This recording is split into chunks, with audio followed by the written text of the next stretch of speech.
I'm going to call our Albemarle County Board of Supervisors to order for this Joint Community Advisory Committee meeting, Monday, September 27th, 6:30 p.m. And if you would, supervisors, I'm just going to call your name. If you will unmute and let me know if you are present. Supervisor Price. Here. Supervisor Lapisto Kirtley. Supervisor McKeel. Here. Supervisor Palmer. Supervisor Malik. And I am here, Supervisor Ned Galloway. And then if they join, Donna, if you and I could just keep an eye on if they pop in here, we can note the time. What I'll do here for everyone else, we have to call each respective, the Planning Commission and the CACs to order. I'll just call on each chair in the order of the script that you all should have received, and then you can take the action to bring your board to order. Chair Bivens, you with us this evening? I am. Oh, there I am. Well, there I'm not. There I am. There I am. Oh, there I am. Hello. Hello, Chair. Good evening. If you will call the Planning Commission to order. More than happy to do so.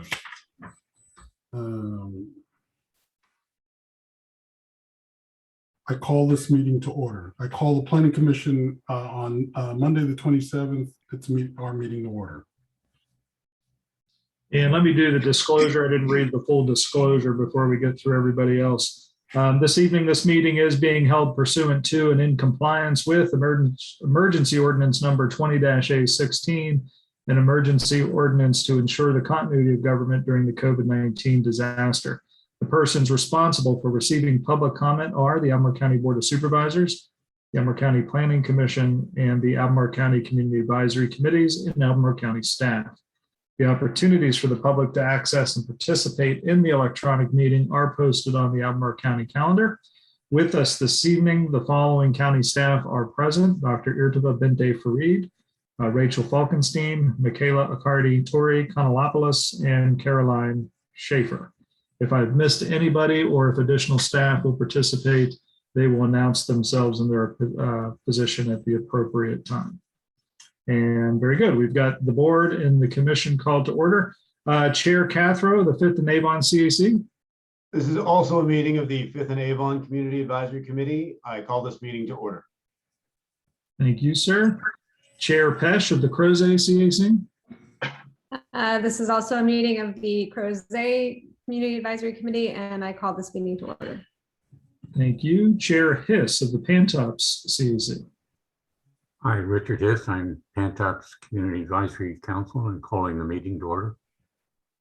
Thank you, sir. Chair Neff of the Places 29 Hydraulic CAC. This is also a meeting of the Places 29 Hydraulic Community Advisory Committee, and I call this meeting to order. Thank you. Chair McLaughlin of the Places 29 North CAC.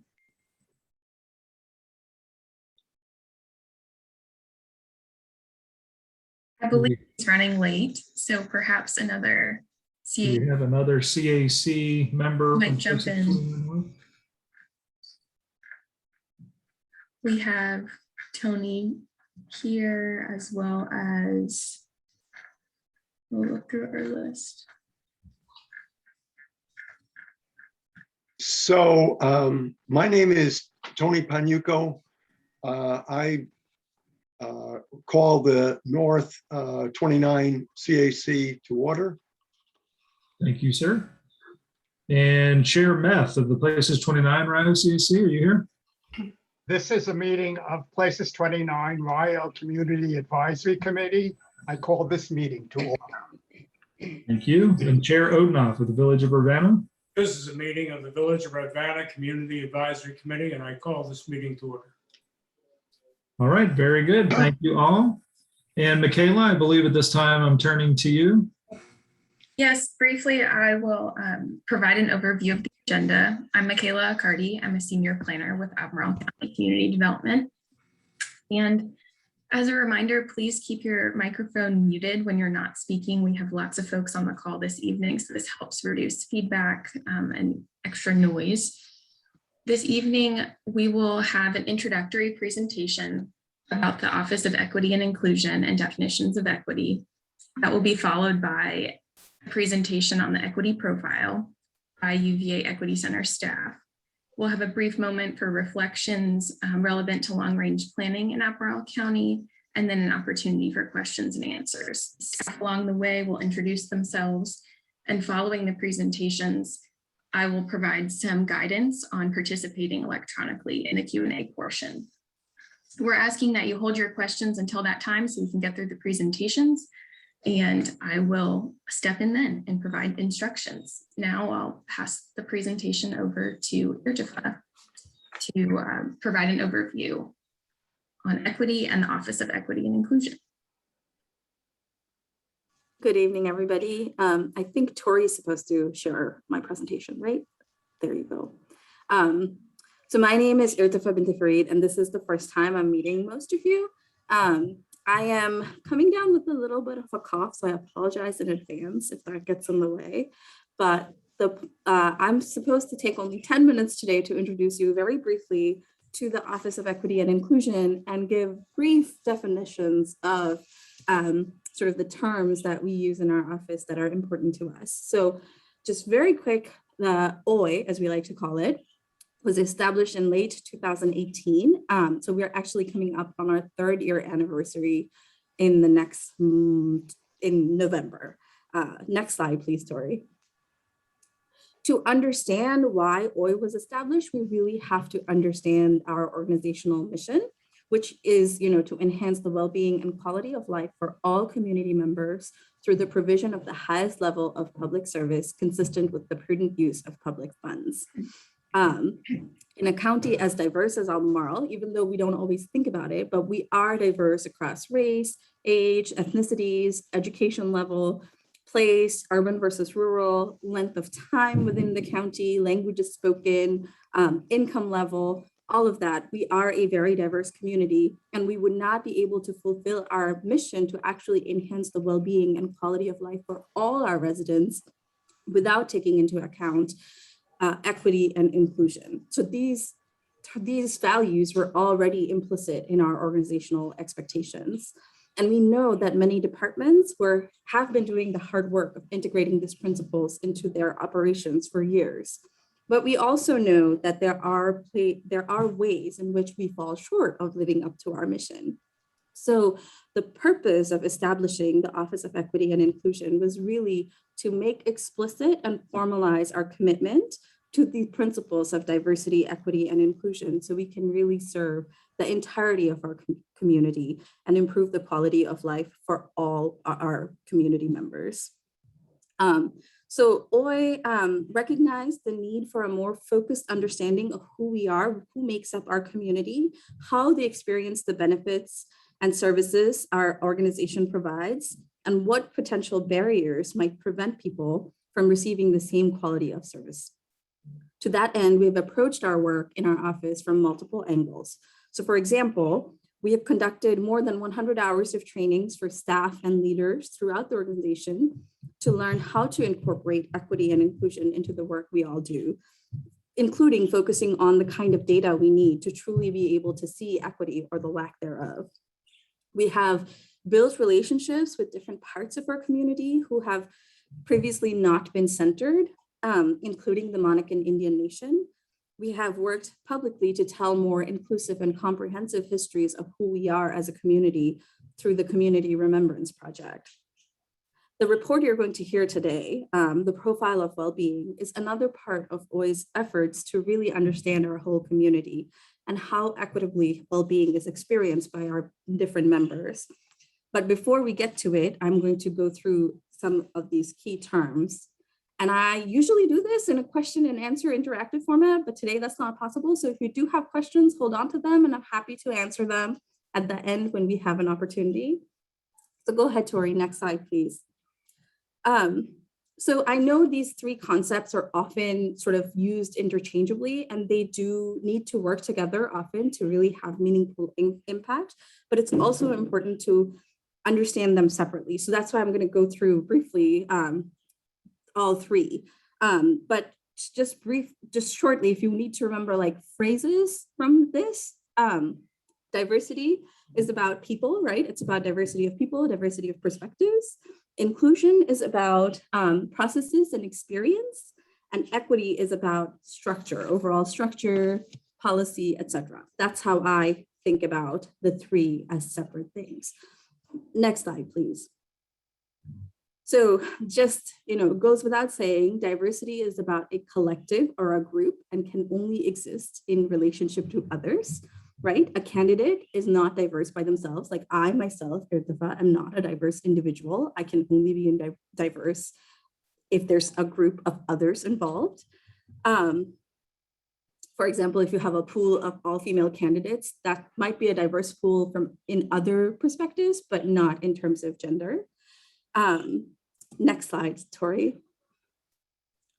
Another thing we run into a lot when we use the term diversity is people assume it's a stand-in for race. And I just wanted to briefly highlight this slide. Yes, race, like gender, are very important parts of how we identify and how we move through this world, how we make sense of the world, how people interact with us. But those are not the only aspects of diversity when we use that word, right? There's, there's race, there's age, there's physical ability, then there's the experiential parts, right? Like your education level, your work experience, your habits, your income, all of that shape how we move through the world and how we are able to make sense of the world. So just very briefly, not saying that, the internal dimensions here are not important. They are, they're critically important to our identities, but they're not the only things that matter when we talk about diversity. When we're talking about diversity of perspectives, we really are talking about many different things. Go ahead, Tori. So diversity alone is not enough, right? We bring maybe different people to the table, but without making any kind of structural changes, we don't have any transformation. We don't really have the ability to make significant change. So that's where, next slide, equity comes into the conversation. And here, since I don't have the chance to interact with you, I'll tell you what I see. So these two images both represent a racetrack, but probably most of us know that only one is correct. And that is the bottom one, right? In the top one, everybody starts at the same place, but that doesn't take into account the structural inequality that is built into the track, right? The person on the inner lane is traveling a shorter distance, so have an advantage. Instead of figuring out ad hoc solutions, like putting the fastest runner on the outside and the slowest runner on the inside, tracks are built to acknowledge the structural issue and actually stagger the start so that everybody who is running has the opportunity to win, right? Everybody's traveling the same distance. No one is actually starting ahead. So I start with this image because, next slide, Tori. Equity is a process that begins by acknowledging an unequal starting place and continues to correct and address that imbalance. Next slide. So equity is really about recognizing that historically different groups in our society have an added advantage and then working intentionally to remedy it. And so it's both an end goal. We want to create an equitable society, but it's also a process. We have to continually flex our equity muscles. Like we have to keep working on it now in order to get to that end goal. It is an issue of access. It's not about ensuring outcome, right? It's not about making sure that during every interview or every hiring process, a female candidate is the one who's hired, but it is making sure that people from different backgrounds have the same opportunity to interview. It is about distributing both the benefits and the disadvantages throughout the community so that one group is not benefiting over and over and over while another is shouldering the burdens. So all of these are different parts of what we mean by equity. I know I'm going through this really fast. So again, if you have questions, I'm happy to answer them at the end. And I have one more slide about this. Go ahead, Tori. So I really like this image. And usually I am able to have a conversation. So I'll give you guys like a few seconds to think about, to look through this. And I'll also describe what I'm seeing. There are 4 images of the tree, right? In the first one, we see 2 people on the 2 sides of the tree trying to catch this fruit. And one person has the fruit drop into their lap while the other doesn't. It's a clear example of inequity, right? One person, there's more fruit on one side, the fruit is falling into their lap, the other doesn't. In the second one, it's like the top track picture. They both have the same tools, they have the equality of tools, but that still doesn't solve the problem, because now the person on the left is able to reach the fruits better. The person on the right, it still doesn't actually take into consideration the fact that the tree is further away and they're still not able to reach the fruit. In the third one, there is some mitigation happening, right? There is an acknowledgement that, hey, these 2 people are not experiencing the same thing. They're not able to access, the same tools are not allowing them the same access. So there is the mitigation part of like giving the person on the right a taller ladder so that they can reach the fruit. But you still see, as somebody pointed out to me, that there's fewer fruits on the right side. There's still the issue of the tree being skewed and more fruit on one side. And then in the fourth picture, you have the tree has now been pulled over, it's been straightened, which means that we no longer need the 2 different sizes ladders. They're able to have the same ladder and both able to hopefully get the same fruit. And so for our office, the society we want to get to is 4, where everybody has the same access and the same sort of outcome, if possible. But we also recognize that we are not there yet. And in order to get there, we have to do the work of 3, of mitigating, of acknowledging where those barriers are, where the obstacles are, and then to going that extra mile to really be able to create equity of access. Go ahead, Tori, to the next slide. And so the last part of the 3 trifecta is inclusion, which is often the hardest one to define because it's more about how it's experiential. Sometimes, when I ask people, what do you mean by inclusion? People think about politeness, about being nice to one another, about collegiality, and all of that is true, but it's not the only part of inclusion. Go ahead, Tori, next slide. So this is a study by Deloitte looking at workplace inclusion, but I think it also can apply to more community-wide. It's, everybody being treated both fairly and respectfully, people feeling valued and like they belong. They're able, and these are the 2 that we don't often get to, the safety and openness, like people being able to voice dissent, people being able to voice the minority opinion or the minority history, whatever you will, without the fear of retaliation, without fear of being negative consequence for that. And then all of that allows them to sort of feel empowered and grow into their full selves and contribute fully, whether it's to their workplace or to the community where they belong. So inclusion is, goes beyond niceties to really like letting people bring their full selves, that diversity wheel we saw at the beginning, bring all of that experience into contributing to their work or to their community. Next slide. And we also think about it in different scales of inclusion, right? As an organization, we look internally to work on making sure our employees, our staff, feel included and feel a sense of belonging in our organization. But we also want the same for our community, for the different parts of our community to feel that way. And we also think in terms of individual versus collective. We want individuals in our community to feel supported, but we also want to focus on, groups who have not traditionally maybe felt as supported and as seen by our organization, by local government, to feel that sense of connection and belonging.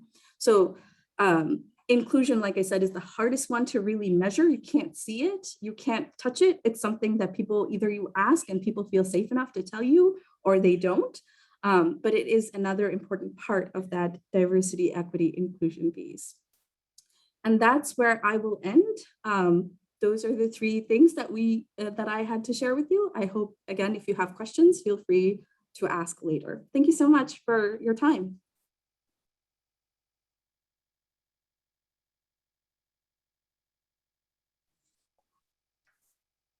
Do I hand it over to Michelle now? Yes, so at this time, we'll transition to the presentation by the UVA Equity Center. Wonderful, thank you. I'm Michelle Claiborne, and I'm here with my colleague Michael Seguero, and we're going to give you an overview of the Albemarle County equity profile that we were part of generating in deep partnership with Albemarle County's Office of Equity and Inclusion. I think we're gonna share some slides. Yeah, bear with me one moment. I'm having a small issue.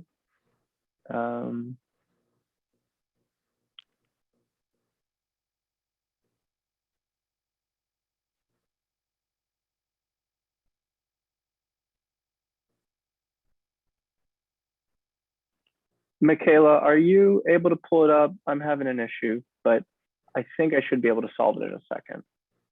I just don't Yes, want to we delay. can. Oh, awesome, thank you. Thanks. Sorry about that. Thank you so much. If we could jump to the second slide. Awesome. We want to start just by giving you a little bit about what this was about, and the Albemarle County Equity Profile, which is the first equity profile for Albemarle County, and we believe the first county equity profile in Virginia, was really a first step towards the county's, focusing on the county's mission of promoting well-being for all of our residents and becoming a more equitable community. So we again worked in partnership with the Office of Equity Inclusion to help support the vision that that Albemarle County was creating, and how we might measure that, right? This is predicated again on the understanding that well-being and quality of life itself is shaped by environmental, social, and economic factors, right? Not just by our individual choices or circumstances. And those social, economic, environmental factors are influenced by government policy and action at the local, the state, and the federal level. So the outcomes that we're looking at themselves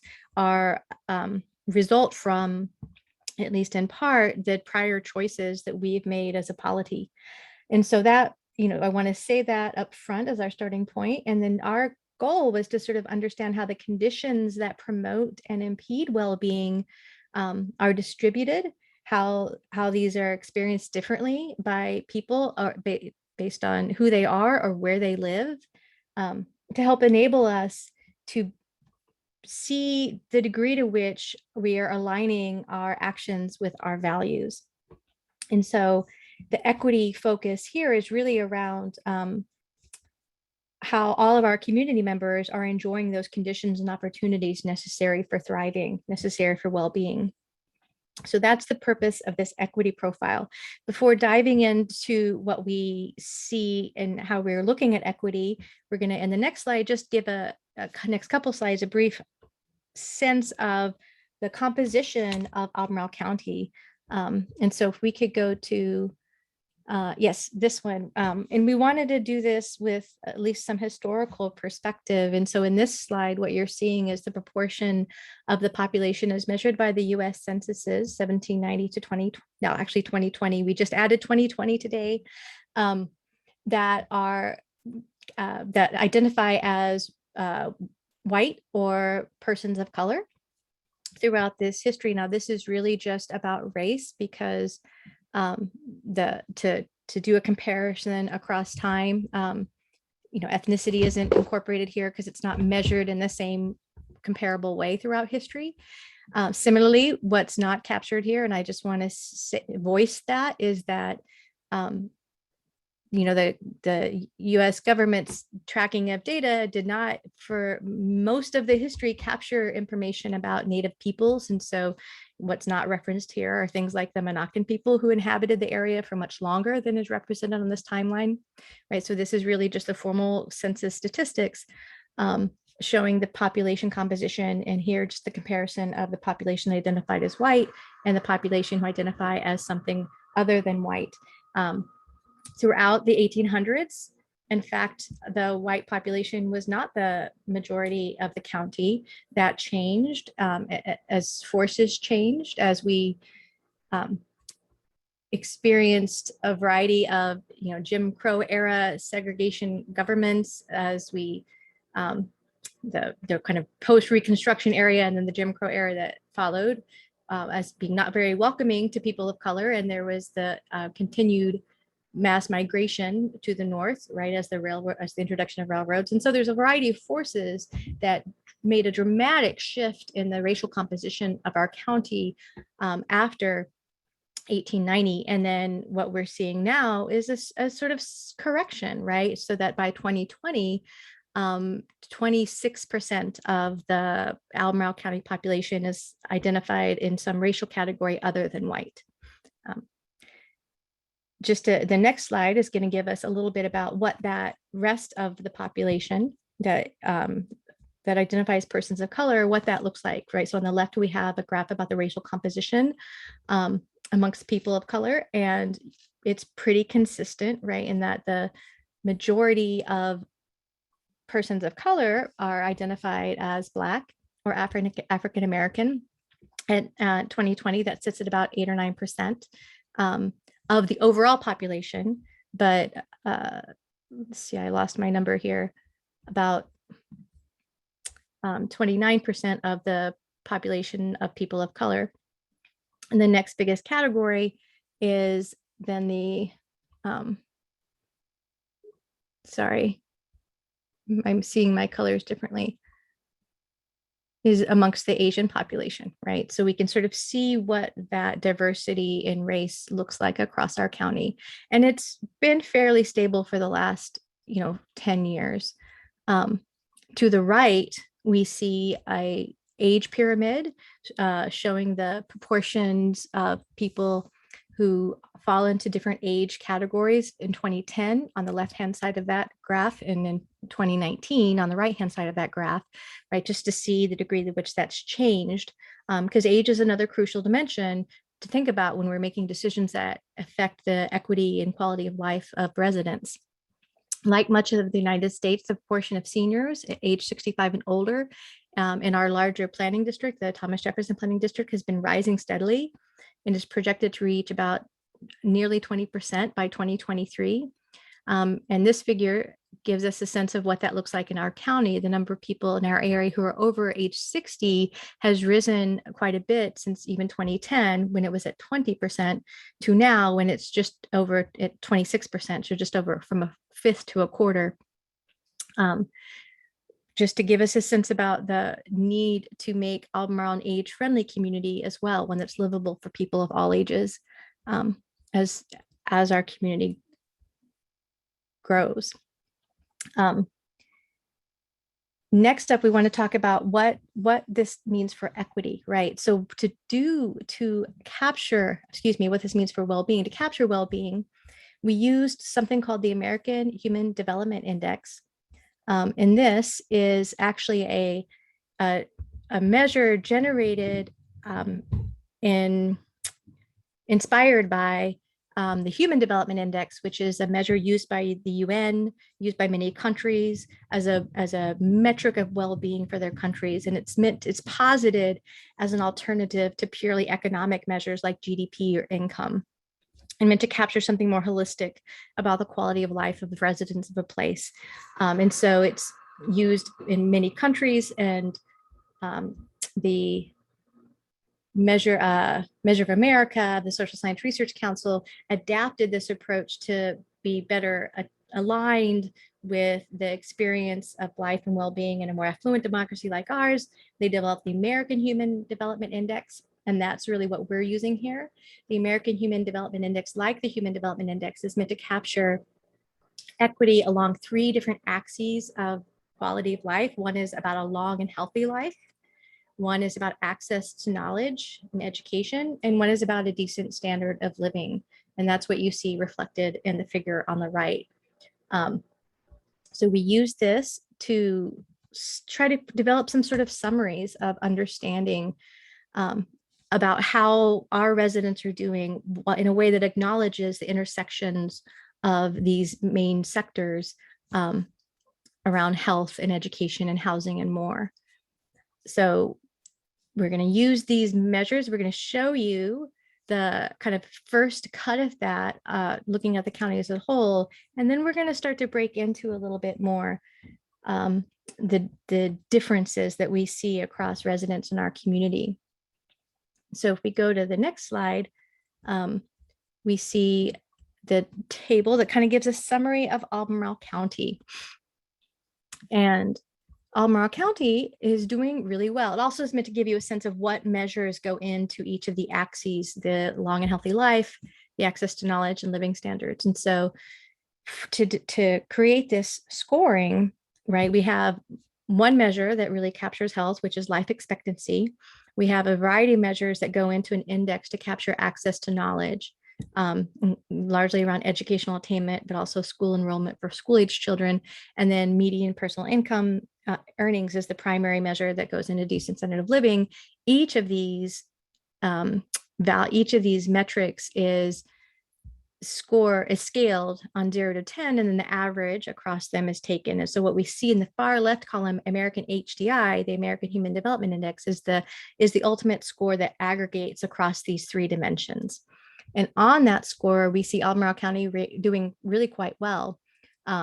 It scores quite highly compared to the Commonwealth of Virginia overall, right, with a measure of 7.42. Again, it goes from 0 to 10, and 10 is the high value. Where Virginia as a state only gets around 5.8. And it scores well relative to surrounding localities that serve as comparative benchmarks. So on average, the residents of Albemarle County are experiencing a better quality of life, more well-being than residents in nearly all of the relevant benchmark geographies.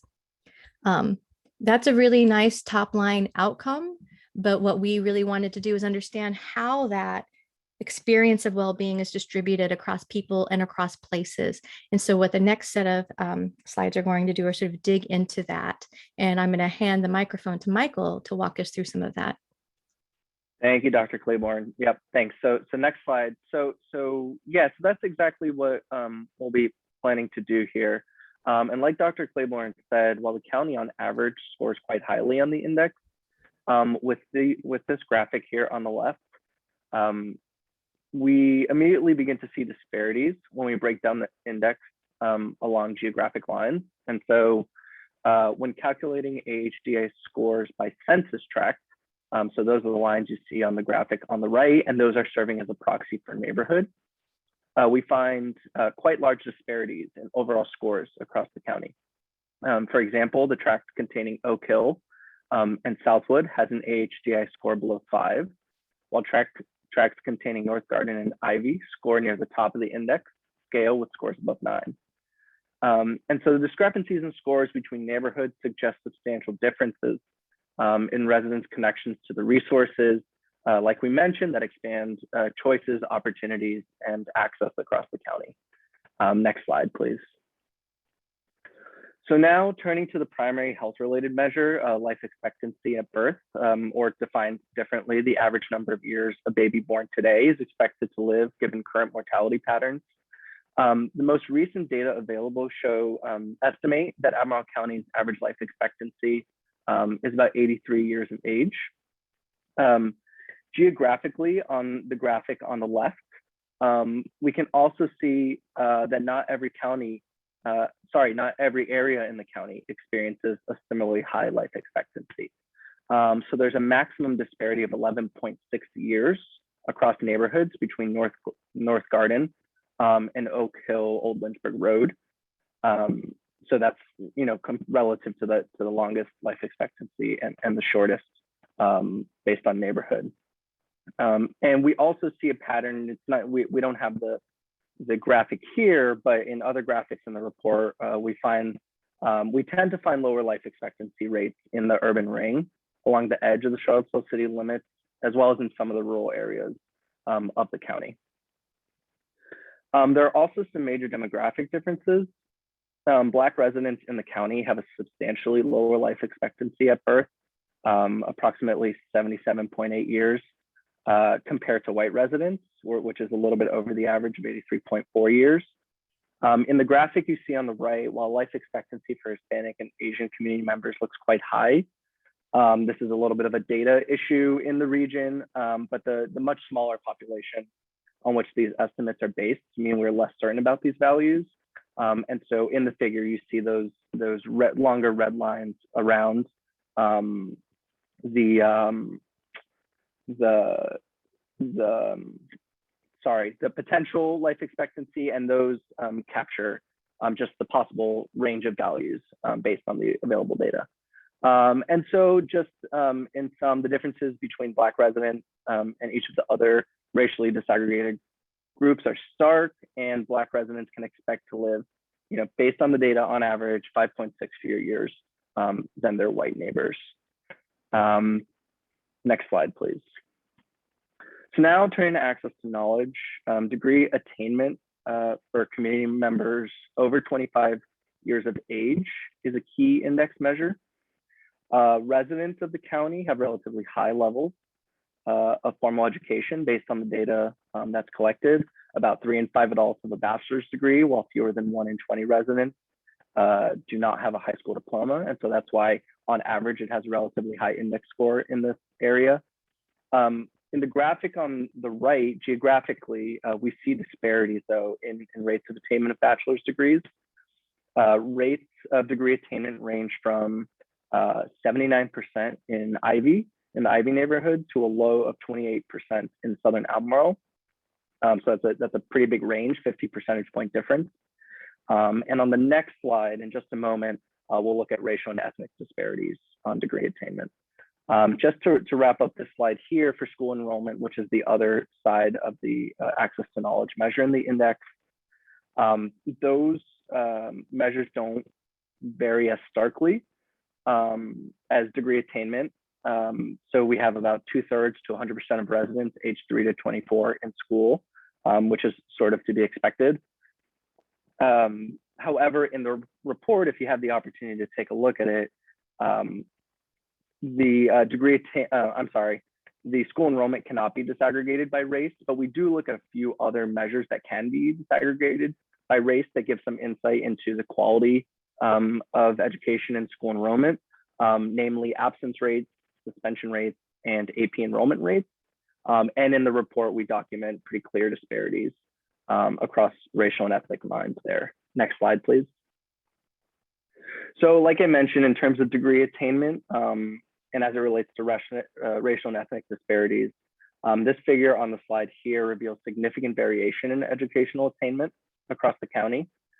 So just to orient you on the figure is centered around bachelor degree attainment, which will make it easier to make comparisons.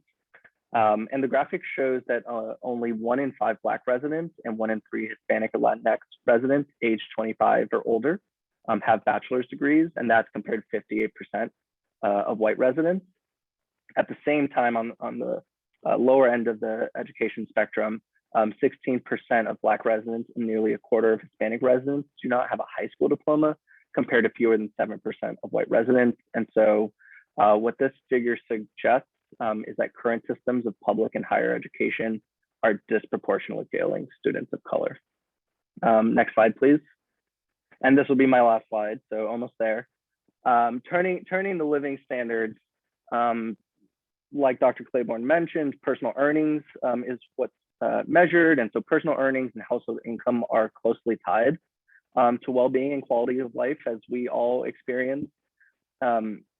Median personal earnings in Albemarle County stand at approximately $44,000 a year, which is a level higher than the Commonwealth or the whole of the US, and again, relatively high compared to benchmark localities. The median household income similarly is quite high. In 2019, it was about $86,000. However, there are concentrations of higher and lower income households distributed across areas in the county.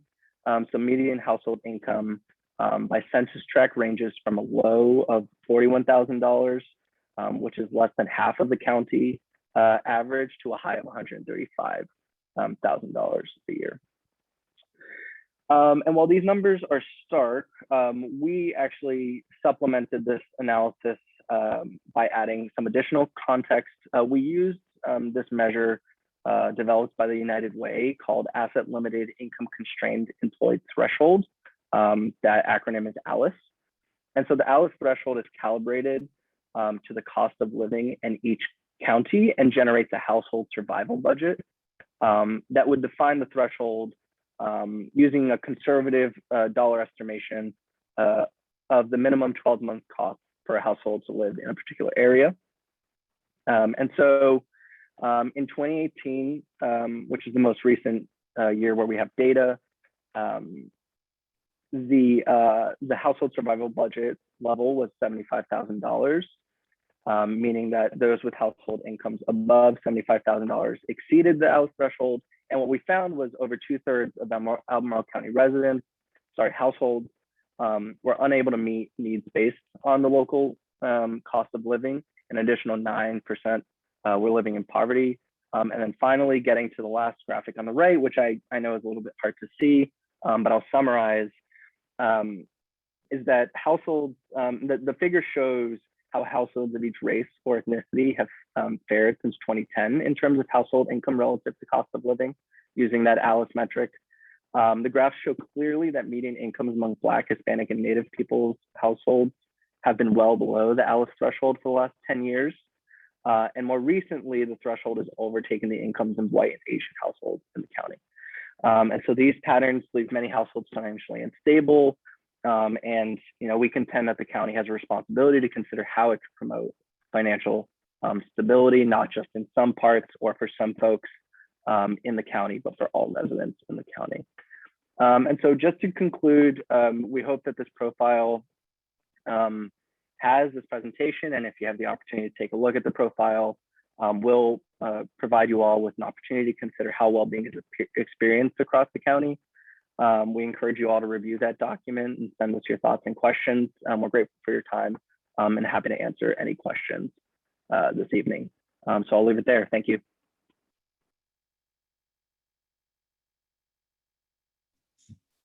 Okay, well, I think it's my job to wrap us up and take us into the question and answer. We have one more slide with a couple of reflection questions for you all to consider. Thank you, Tori, for pulling that up. So these are questions for us all to consider individually as we move forward, and then collectively as we move forward with our work in long-range planning. So with the equity profile, for the first time, we have data showing quality of life and well-being across our community and across different demographic groups and different geographies within the county. And we can see from the data, there are some disparities among the quality of life measures across some different sectors of the population. So reflecting on this new data, we've drafted a couple of questions that we are considering as staff as we move forward, and we want to share them with you all. So the questions are, was any of this information surprising or new to you? How might this information be used to inform long-range planning and land use policy in Albemarle County? And then third, how does our current comprehensive plan affect well-being and quality of life for Albemarle County community members? And does it disproportionately affect different demographic groups when you consider different sectors such as age, race, place, or income? So these questions aren't necessarily meant to be answered this evening, though I welcome you to share initial thoughts if you would like during our Q&A. But in addition to our organizational mission that Irtifa shared at the beginning of her presentation, to enhance quality of life and well-being, the county's comprehensive plan also contains a vision statement and goals related to well-being. The plan envisions a community with healthy lifestyles, a thriving economy, and exceptional educational resources for current and future residents. And the comp plan I looked today, the comp plan itself mentions the topic of quality of life no less than 36 times. So as we go into a comprehensive plan update starting later this year, we will have an opportunity to revisit this data and revisit these reflection questions. And we invite you as representatives of the Community Advisory Committee to consider the equity profile and these reflection questions as you move forward with your work of supporting our master plans in the county. So I just want to end by thanking our partners with the UVA Equity Center and the county's Office of Equity and Inclusion for joining us this evening and sharing this information. And also thank you to you all CAC members for coming out and for attending the meeting. And with that, I'm going to turn it over to Michaela, who's going to facilitate our question and answer. Thank you, Rachel. I'll reiterate our thanks as county staff to Dr. Claiborne and Michael as well for their time this evening. We have approximately 30 minutes, actually a bit more than that, because we were early on presentations. So we have about 45 minutes allotted for questions and answers for our presenters. If you would like to speak, please use the raise hand button or tool that's on the bottom of your screen to indicate that you'd like to speak. We have both CAC members and members of the public here, and you're all welcome to ask questions. Individuals will be called upon in the order that their hands are raised and will alternate between CAC members and members of the public. And out of respect for everyone's time, please use this opportunity to ask questions of our presenters. And if you'd like to further discuss this topic, please work with your CAC County staff liaison to put it on a future CAC agenda. We ask everyone to be mindful of their airtime and ensure that questions are respectful and on this meeting's topic. Before asking your questions, please introduce yourself and indicate if you're affiliated with a county board, commission, or committee. And that's all I have from an administrative standpoint. So on the panelist side, the first person I have with their hand raised is Bill Love. Yeah, Bill Love, CAC from Hydraulic CAC. I have a very contemporary question regarding health equity, and that relates to the vaccination efforts that are currently going on. And I'm wondering if Albemarle County, well, first of all, we're obviously a pretty affluent area, and I'm willing to bet, I don't know what the numbers are, but if you look at the percentage of white residents who are now vaccinated, fully vaccinated, and compare that with the percentage of Black residents, I imagine there's a substantial difference. You all may know what the numbers are. And my question is, are we making a real effort to equalize those numbers? Are we getting out more into the Black community with educational programs? Are we bringing the and again, I realize we have limited influence. The state is doing a lot of this, but I'm just wondering what efforts we're making to equalize those numbers. And because this is, it makes a difference who's being hospitalized, who's dying. I think of a more substantial impact on health than what's going on now with our vaccination program. I'm going to jump in and ask if any of our presenters have any response to that. Since the equity profile didn't cover vaccination, we might have to get back to you on that, Bill, but I'll give an opportunity here if Dr. This is Chris Rembold. I'm part of a CAC, and I know what's happened at University of Virginia. Dr. Max Luna has developed a very good program for getting out to both Black, but especially Hispanic churches. And the amount of minority vaccination in our area is much greater than in other areas. So I think due to several people's work, and Max is not the only one that was involved in that, but I think that vaccination is something that is probably a little bit atypical compared to the other kind of health disparities, which I think are related to things like insurance. You know, I would just add, this isn't part of our report, but we've done some supportive data work for the Blue Ridge Health District too. I mean, there's a equity task force that's around the COVID vaccination effort, and I know they've worked with others to do this, but I know that they've been very attentive to trying to understand, you know, both where people are and where populations who have experienced more vulnerabilities and oppression are, and vaccination rates. And they've done some work to try to map to figure out where those are. And I know that they use that in trying to target some of their efforts. I don't know the details of how they do it, but I do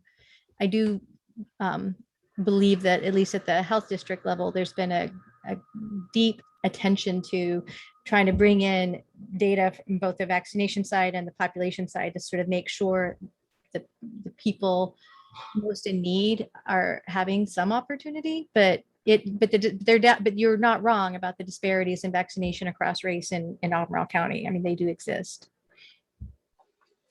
This is Stephanie, I've had my hand raised, but I'm just wanted to, I'm a volunteer with with Brewers Health District Medical Reserve Corps, and have been involved in vaccines since February.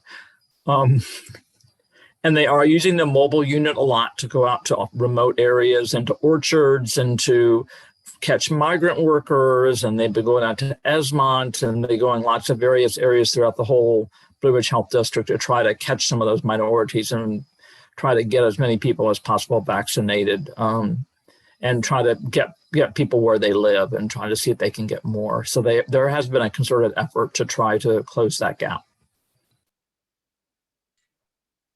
Thanks, everyone. The next person we have with their hand raised is Peter Thompson. I'm Peter Thompson. My day job is the executive director of the center, and with that hat on, I'm a member of the Places 29 RIO CAC. And I missed the first few minutes because my day job ran into my night volunteer work. So if this was covered, please just let me know, and I'll let someone else speak up. But certainly racial equity, at least one speaker did mention age-friendly and the aging demographic being the biggest demographic issue our community faces. And Albemarle County and City of Charlottesville are both members of the World Health Organization /AARP Age-Friendly Network. So the county board and the city council did make a commitment to working towards age-friendly. And there are metrics around what that looks like. And it's a very holistic approach from transportation to housing and education and everything else. So my question is, what is being done at the county level to make sure, not just at the Board of Supervisor level, but throughout the county office buildings and school systems, to be aware that we're a part of the age-friendly network, what it means, and what resources are out there to help guide us to being working towards a more age-friendly community?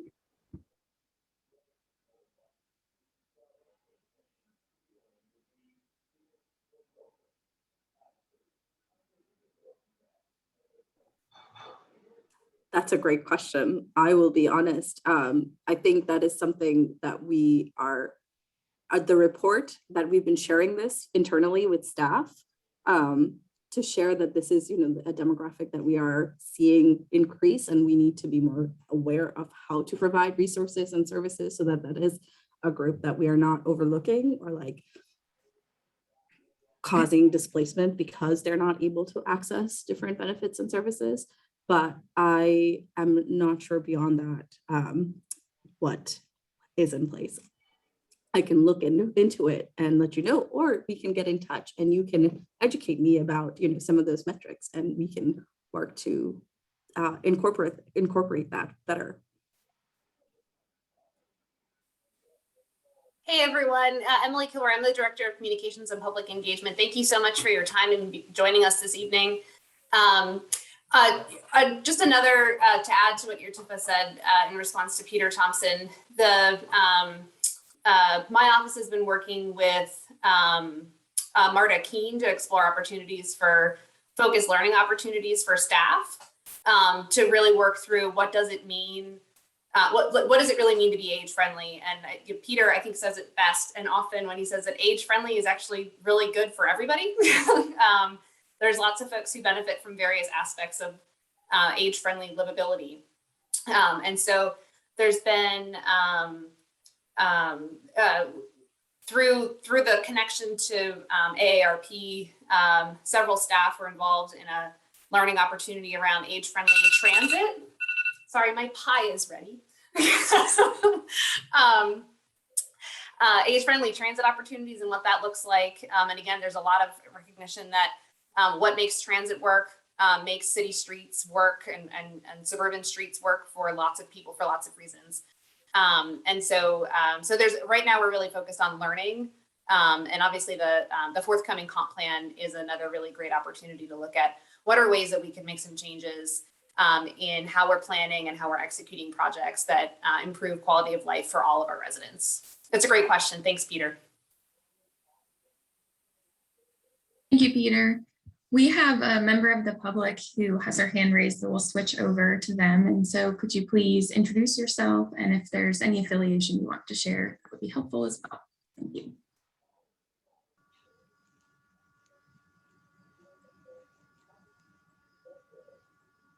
You're unmuted now, so you can go ahead and speak.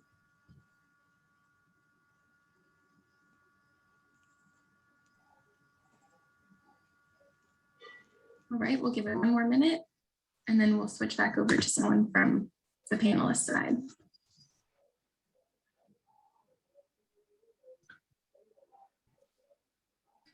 All right, well, we can try that again if you'd like to try and participate again. From our CAC members, James Cathro, you have your hand raised. Hey, thanks, Michaela, and thanks to Dr. Claiborne and Michael for that presentation. I'm from the 5th and Avon CAC. I was struck by the map showing the discrepancies between different neighborhoods in Albemarle County.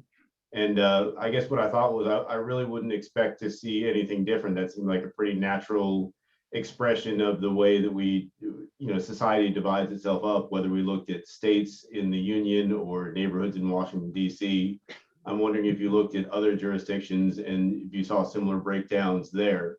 And I'm just a little bit concerned that potentially we're putting the cart in front of the horse in terms of assigning reasons for why those discrepancies are there.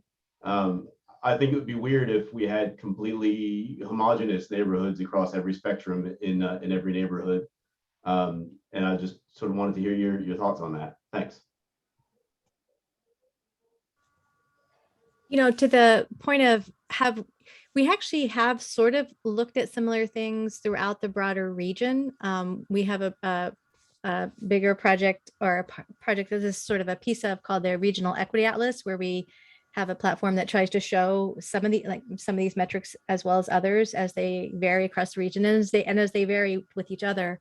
And so, yeah,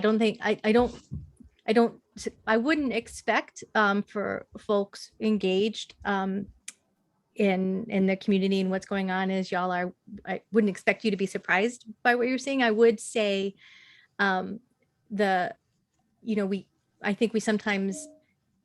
would say that part of what we want to think about is the way to, or what I guess we hope the county will think about, is the way to which the policies that the county has made have created some of those differences, rather than, that not all the differences are sort of a normal distribution of things that are just going to happen, but are in fact a result of policy choices, but not always at the county level, right? Many of these are policy choices at other levels of government for which this body has no special, influence over. But I think I would say, yes, we see, I mean, not all places vary as dramatically, but some places vary more, right? So we're kind of in the mix of places where there's bigger and smaller disparities, right? We're not at the extreme end on these sorts of measures. There are some measures that the county is kind of at the extreme end on, and those tend to be more school-based educational gaps, but that's not, again, this governing source. So I guess I'm rambling a bit because I feel like we've looked at so many different measures, and some things Albemarle County fares worse and some things they fare better in terms of differences. But I would, again, ask us to think about the degree to which these are not just distributions that arise naturally, right? Yeah, I think that's awesome. And I think it's really important that we highlight and name what those differences are. And your report did a fantastic job of that. I just want to caution that we're not at the stage of sort of pointing fingers and saying, here is the reason for it. We can just say, here's what is, and then maybe do a deeper dive to examine what those reasons are. Thank you so much. Thank you. Next person we have is Andrew Baxter. Thank you, Michaela, and thank you everyone for the presentation. That was terrific. I did quick answer to the question about vaccination rates. I looked on the Blue Ridge Health District vaccine data portal. Percent of people vaccinated in Albemarle County by race and ethnicity, and that means one shot at least. African American 66%, white 76%. So that data is tracked and available. But my question, sort of the two social determinants of health that are talked about a lot. The primary one is housing, obviously, and that's a topic of discussion, I think, in many communities, certainly here and certainly in the city of Charlottesville. I'm curious about is there a way to measure the AHDI, for example, as a metric of people who work in Albemarle County but cannot afford to live here? Because, and what I'm driving at is a concern. This is a big picture concern that impacts, it's a lot of different variables here, obviously, but we're a very wealthy community in a lot of ways, but are we limited? Is that limited by housing as a primary variable for people, as a barrier? That's such a great question. And I don't know that we can answer that directly, but we do have other work that we have been doing this summer that uses the origin destination data set provided by the Bureau of Labor Statistics to sort of see people's commuting patterns, right? So you can identify where residents work and where they live, where people work and where they reside. And so we have some other work that does try to sort of show where are the people who work in the space coming from when they're not living in the space. And so I think we have that. We don't have the next step you're asking for, which I think would be, I definitely want to take note of, which is to be trying to understand those spaces that they're coming from, that they work in Albemarle but live outside of the space, right? What are the characteristics? What are the well-being characteristics of those spaces? And so I think that's something where there's part of the way we can get there, but even just understanding where employees in our region are coming from, I think is a first step, and that we do have some beginning look at.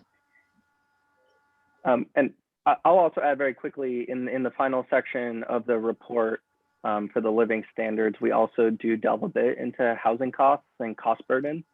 And so there's a really significant cost burden for a lot of residents in Albemarle County, and that's sort of the precursor to needing to move out and find somewhere more affordable.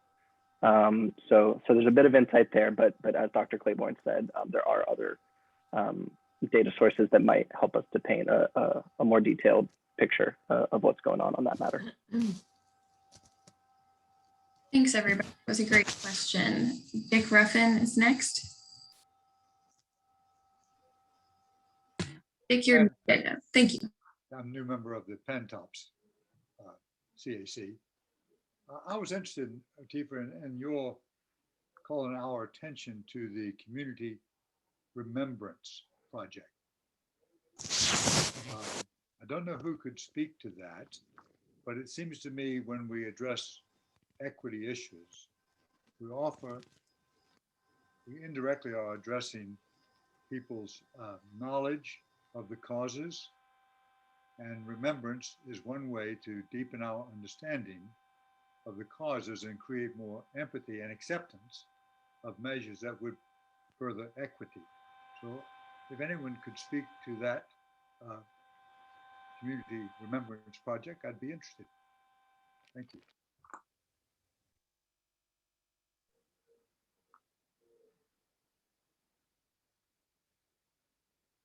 I can speak to it, but it's the board's Community Remembrance Project. So if one of the supervisors wants to speak up, that would be great too.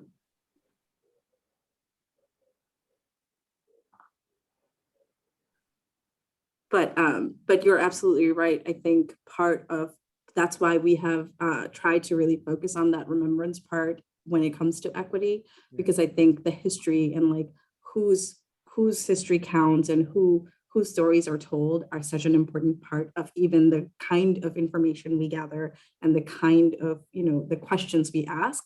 So that has been from before actually the Office of Equity and Inclusion existed, the board had adopted the Community Remembrance Project. So it is now housed in, if you will, in the Office of Equity and Inclusion, but it has been going on since before the establishment of the office. So we have, part of that was, the commemoration of the lynching of John Henry James. Part of that, we're ongoing ongoing part of that is Monacan memorialization on county parks. So like making sure that that memory exists in some physical form on this landscape where Monacan people lived for centuries before, we were here, building those relationships. Part of that is in the proclamations that the board reads aloud monthly to recognize different parts of our community, to make them more visible publicly, to write that into sort of the public narrative. So I think that is an absolutely great insight, and we are doing our best to also do that historical part of remembering. Thank you. It's a big subject. I don't think we should try to go deeper into it now, but I do think the perception of people, their understanding of how we got to where we are is absolutely essential to get buy-in on the kinds of changes we want. Mr. Ruffin, thank you for the question. This is Ned, on the board. As the chair, the last few years, it's what's the intentional acts that the board takes. In the past, so I'll use the statues as the example, the at the ready statue at our courts. In the past, our county board voted to put that into place. And a couple of years ago, we voted to take it out. And what are the intentional acts that we're going to do on our property to show folks where we stand and what we are about? So when we do a resolution, there have been boards in the past that refused to even take a vote on certain resolutions. So these intentional acts are for us saying, what's the board's responsibility in past actions, taking new actions to suggest where we stand now on these matters. And that, is a proclamation going to end things, but it does say that we're aware of it and we're taking an official act to acknowledge where we stand now on it. And I think that's important to do. And then obviously our policies need to be backed up by these more kind of public acts or resolutions. And the Community Remembrance Project, I can speak for the supervisors that went specifically on the trip that was connected to that there was a lot of education and information there that now informs policies as we have those discussions. Excellent, thank you. Thank you. Supervisor McKeel. Thank you, Ned. I appreciate you jumping in for that answer. And I really want to just thank everybody for the really great questions. I am really impressed with the insight and the depth of the questions.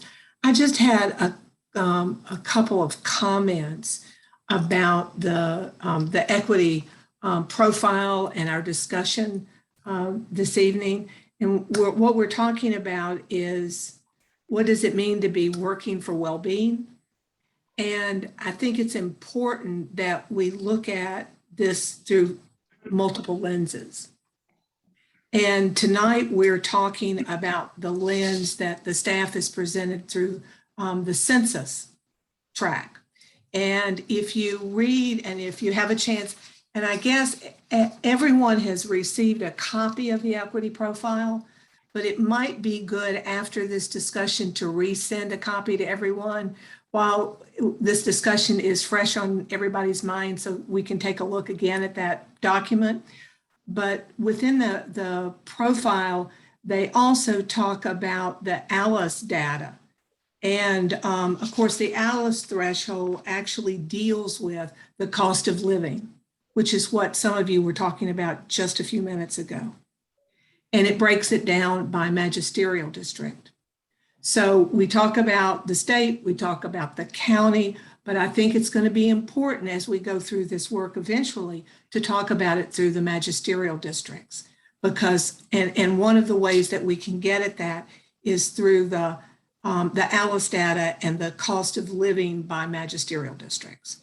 And while our equity work ties work to social determination of health, it certainly is great to look at it through all of these lenses to get there.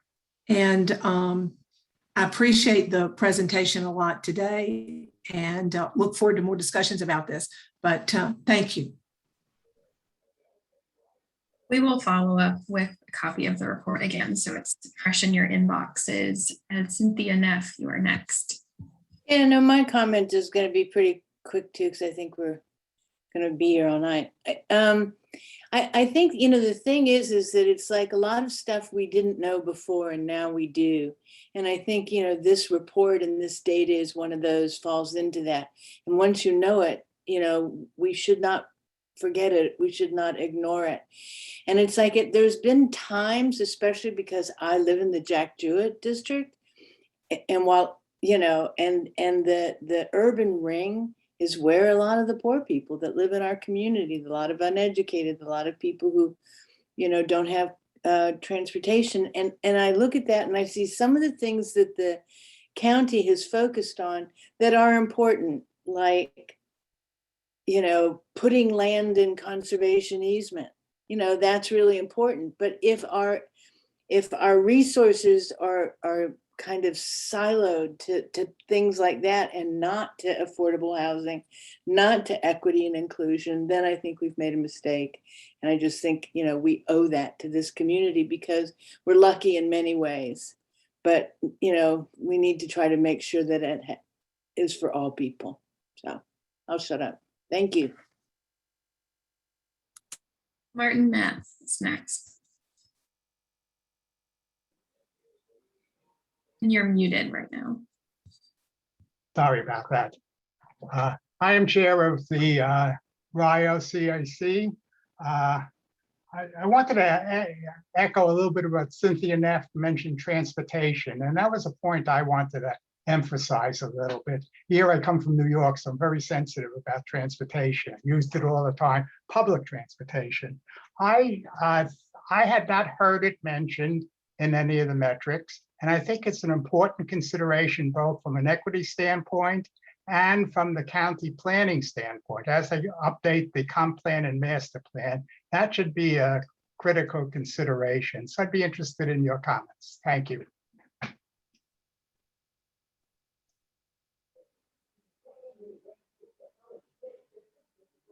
You know, this isn't something we've considered, but I was just reading, I would commend to folks the C3, the Community Climate Collaborative, it's the 3 C's, right? Just released a report on transportation equity that I would recommend consideration of. It's a really, I think, really important issue, and their work has been very timely. I won't pretend to summarize it because I won't do it justice. But And I'll briefly interject, and as someone mentioned prior, I do think within the ALICE measures, transportation costs are incorporated. I'm not certain, but I'm pretty sure they are. So it's not, you know, explicitly stated as much as you might hope, but that could be somewhere for additional interrogation in future profiles or reports, depending on the county's priorities. And I'll just come back in with another mention of the comp plan. I think sometimes when we talk about these topics, they're what we call co-benefits. So something that would be enhancing equity for our community members who maybe couldn't afford to own a vehicle. We offer better transportation. There are also benefits for other members of the community. Yeah, there are benefits for the climate. So that's something that we can take a closer look at, really apply some prioritization when we do our comp plan update and we think about this new information that we have. Thanks, everybody. Audrey Coker is next. Hopefully I pronounced that correctly. I want to thank everyone for the excellent reports and the sense of responsibility that our county government has to resolve these issues. I wouldn't want to live in an area that does not feel that sense of responsibility.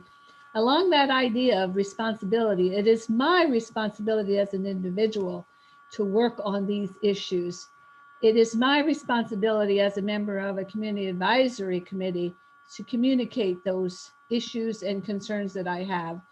And while many of us ask what our government is doing for us in this county, we really need to live up to the appointment to our positions and contribute to identification of problems and resolving those problems.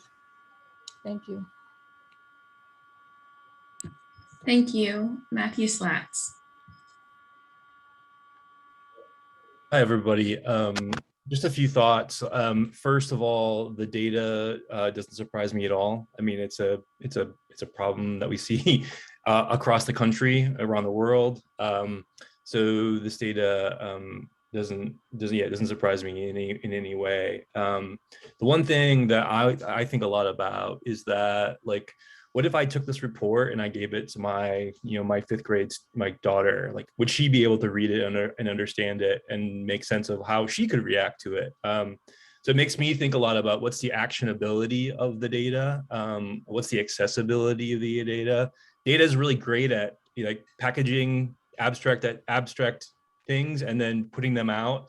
But I would really challenge us to really think about what's the actionability of all this at all levels, not policy. I mean, I love Audrey's comment right now. It's like, what is our personal level of responsibility to take action in response to this? And I think there's a lot of ways we can do that. I mean, I know when this came out, I saw it because I have connections to UVA.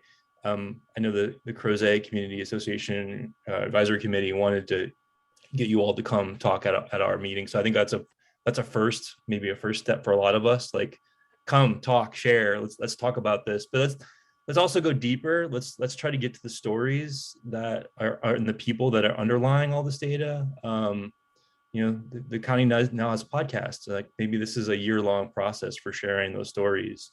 And I would challenge us too, not to just tell or blame, which can happen a lot, people about what to do and how to do it, but really listen to people. Listen to the people that are most affected, let them be the resources to make the change happen. Let the people, like the communities of color, lead this charge in fixing this, instead of a bunch of white people showing up and telling them what to do to fix their lives. So those are just my thoughts. I would love to see that happen, and would challenge those efforts, would support those efforts. Thank you. Thank you, Matt. I'll jump in and just say that we do have an opportunity before us. We have an amazing report with a bunch of data that we didn't have previously that we can work together on sharing in different formats. You mentioned the podcast, videos, different graphic formats. So I'm excited about that potential too. And we have Dennis. Can I just share one quick thing? Oh, sure. That was a really great, so just two quick things I want to share. So we are trying to share this information in a way that is actionable with staff. So breaking it down by social determinants of health and talking about, transportation and talking about, the ways that our different departments does play a role, it does have an impact in these outcomes. So that's one. And then our office actually pre-pandemic, this has been on pause due to COVID, but we were doing an equity roadshow where we went out to the community to, laundromats and cafes and post offices and places where government doesn't always show up to talk to people, exactly like you're saying, tell us what you experience. So how long is your commute to childcare? How long do you have to, some of the questions you all touched on, how far do you have to travel to get groceries? What is the pros of living in your neighborhood? What is the hardest part about living in your neighborhood? So we had started to collect some of the anecdotal data, and that is something that we hope to pick back up. It has been more difficult to an extent because it was very much a physical thing that we were doing, but now is an opportunity to think about creatively how to maybe do that in a virtual setting, or if there's a way we can, as things improve in terms of vaccination, if we can go back to that project. Thank you, Dr. Binti Farid. I'll just do a time check. We have about 11 minutes left. We might not get through all of our questions this evening. We'll get as many as we can in that time. And then your county staff liaison, email us your questions and we'll connect you with the answers or the right folks. So Dennis, you can go ahead. Dennis Odenov, I'm chair of the Village of Ravenna Community Advisory Committee. My question is this: what goals has the county set up, or do you intend to set up, to measure success in areas of health, education, income, housing? Because it seems to me, after a lifetime in business, we always set up goals first, and then we talked about implementation to achieve those goals. I didn't hear any of that discussed tonight. And I was wondering if you've given that consideration And what specific goals are you going to strive to achieve with regard to comprehensive plan changes, other legislative actions by the Board of Supervisors? Thank you. I can start, and then if anyone else has things to feel free to jump in. So tonight was really about data sharing. This is a new report. This is the first time we've had this data available to us as a county. So wanted to connect it to our upcoming work with the comprehensive plan update, because we're about to take a look at our comp plan, the countywide comprehensive plan, and see if it's time to update any of the goals in that plan.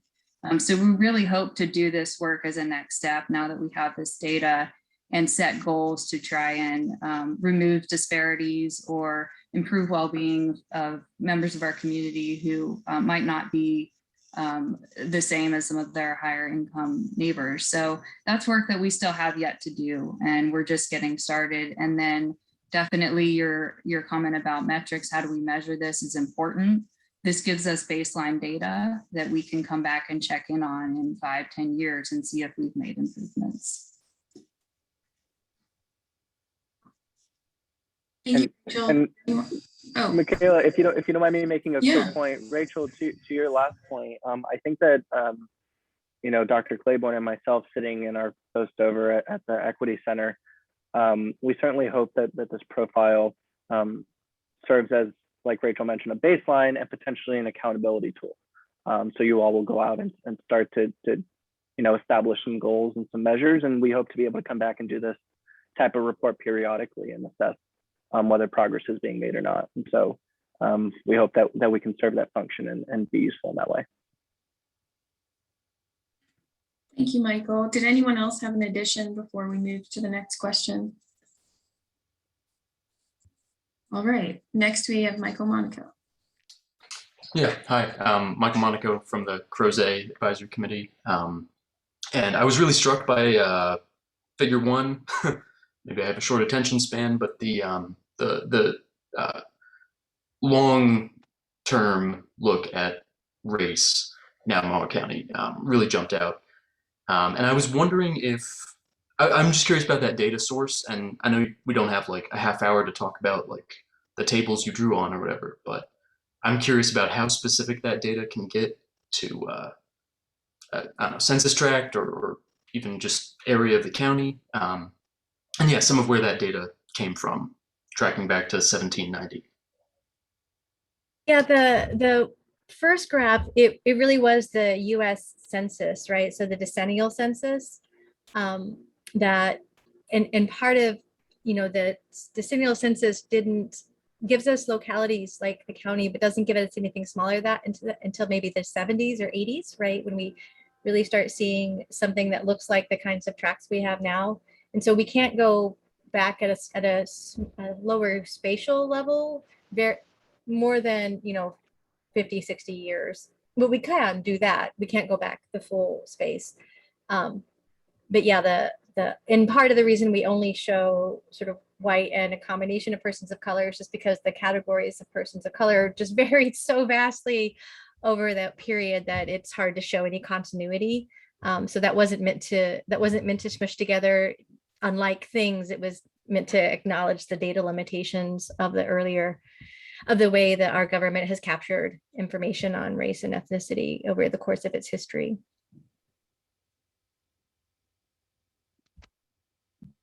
Any other additions before we move on? Okay, we might have time for one, perhaps 2 more questions. So Bill McLaughlin, go ahead. You're currently muted. Okay. Yeah, I only had one comment that when I saw the subject of this meeting was equity, I thought of another kind of equity that it's very difficult for people on the lower end of the income scale to acquire, and that's the kind of equity you acquire via home ownership. And I just feel like in looking at the comprehensive plan and that we need to perhaps place a lot more emphasis on first-time home buyers, getting people into homes that they can build equity in, and thereby build wealth, which is one of the key elements to raising people, families, up to a higher level of income. And I would just like to try and see if the county could explore some initiatives to help with first-time home buyers that maybe don't have large down payments and that sort of thing. So that's my only comment. Thank you. Right, the next and final question is David Mitchell. I was surprised I made it. So the only thing I'll say about Bill brought up something that is kind of along the lines of what I was going to say. You know, to clarify, I am in the development community. I've been building and developing for 25 years, residential, commercial, and multifamily. And I think we need to understand that it's not just single family is maybe the place to start with. Some people that are trying to build equity. I mean, there's an opportunity for condos, which are much less expensive, or townhomes, or those types of construction that people can own at a much lower price point and start that process earlier or at a lower cost to them and down payment. But so keep that in mind with what I'm about to say. I'm not surprised by anything I saw. From my standpoint as somebody who deals with the regulations and the zonings of various counties and not just Albemarle, City, Charlottesville, you know, the discrepancy between the haves and the have-nots is exacerbated in the areas that have the most zoning restrictions. And by that, I mean the least number of possible uses. So if you have, say, you know, you can only have single family residential with 1 acre lots or larger, you're of course going to have those much larger discrepancies. And I would just encourage the supervisors to understand and recognize that the more restrictions you put on land, the bigger the discrepancy is going to be between the haves and the have-nots. And I think that the data that we've seen today shows that clearly.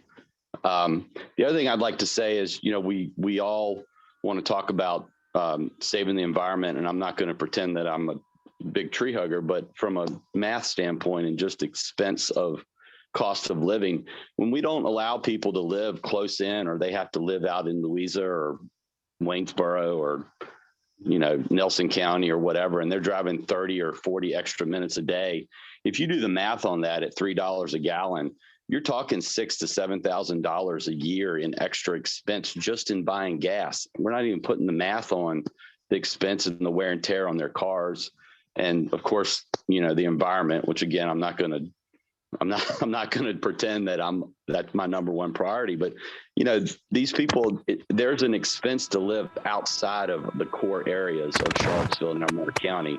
And we should consider that when we think about our growth and development and zoning areas as well. That's all. Thanks. All right, on that note, I will transition and pass this over to Supervisor Galloway to start adjourning all of the groups we have here. I need to do a lot as a half an hour to take care of this. Let me get my script back up in front of me.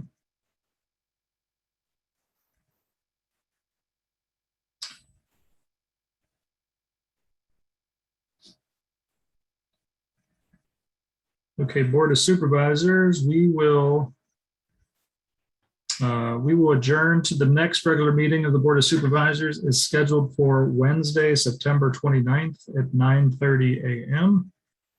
Opportunities for the public to access and participate in the electronic meeting will be posted on the Albemarle County website Board of Supervisors page. That meeting will be held in accordance with our emergency ordinance number 20-A16.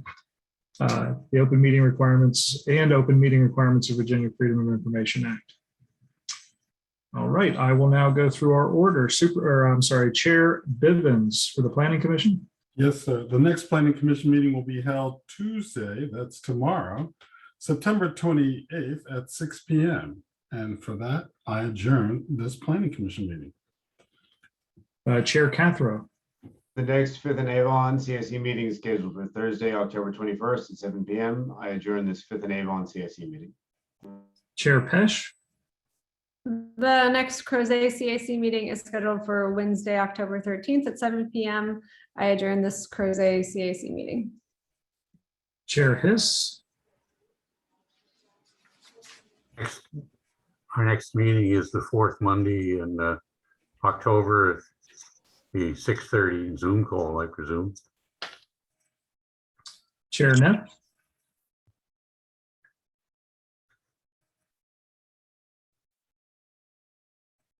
Is Chair Neff still with us? Yes, you're muted. Yeah, sorry, I am so sorry. The next Places 29 hydraulic CAC meeting is scheduled for Monday, October 18th at 5:30. I adjourn this Places 29 hydraulic CAC meeting. Sorry. Chair McLaughlin? The next Places 29 North CAC meeting is scheduled for Thursday, October 14th at 6:30 p.m. I adjourn this Places 29 North CAC meeting. Chair Meth? The next Places 29 Rio CAC meeting is scheduled for Thursday, October 28th at 6 p.m. I adjourn the Places 29 Rio CAC meeting. Chair Odenoff? The next Village of Urbana CAC meeting is scheduled for Monday, November 8th at 7 p.m. I adjourn this Village of Urbana CAC meeting. And before I officially adjourn us all, I would like to thank staff for holding and hosting this joint meeting. The information presented here, I know that when the board received information on this earlier in the year, found it very informative. And again, somebody was speaking about actual things that the county will do to implement and find success or to get actions taken on this. The fact that we're having this type of conversation and presenting this information out there is a good step in and of itself. I would encourage all those who did not get a chance to ask their question this evening to perhaps send your questions to your CAC chair, and then the CAC chair can forward that to staff. I think this, with the supervisors present here, I believe we would appreciate seeing and being able to read all of your questions, and then perhaps answers could start to filter back out through the CACs and put some comments. I don't want to speak for staff, but I would at least want to see what the questions are. I find it fascinating to hear what folks focus on. So again, thank you all for taking the time this evening to join this joint meeting of the CACs, and I hope you all have a wonderful evening. This meeting is now adjourned. Thank you. Bye-bye. Thanks. Thanks for having us.